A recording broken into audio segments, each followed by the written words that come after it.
asked my wife if she would ever cheat on me and her answer broke me. At first, she just laughed, but when she saw how serious I was, her whole mood changed.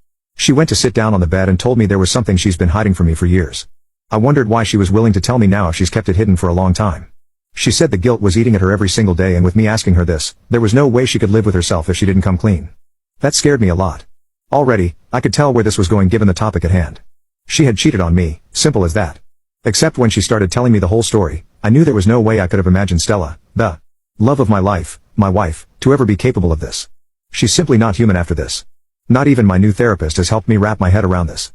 Basically, when I was working late one night, she was feeling very lonely, so she called up my best friend to keep her company. It started out so innocent. They were just watching a movie and drinking. But things started to intensify with all the alcohol they were drinking. One thing led to another and they slept together on our bed. Funny enough, I remember that night because I don't stay late at the office very often. I remember thinking that I couldn't wait to go home to my wife and cuddle with her after a very taxing day. Just thinking of her got me through that night, but here she was, sleeping with another man. They were too intoxicated, so they forgot to use a condom, and he had the brilliant idea of finishing inside of her, which she was very happy about. But it doesn't stop there. You'd think her sleeping with my best friend would be my breaking point, but she just kept going. That month, her period never came, so she took a pregnancy test, only for it to come back positive. She knew it wasn't my baby since we hadn't slept together.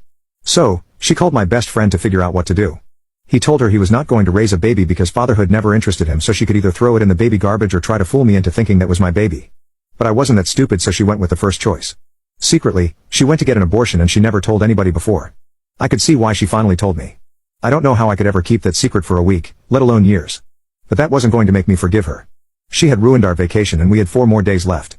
I put my blood, sweat, and tears into getting the money that funded this vacation, so I wasn't going to waste it. I enjoyed the rest of the week without her. I couldn't even look at her or be in the same room as her. During the plane ride back home, I just ignored her. There's no talking your way out of this one.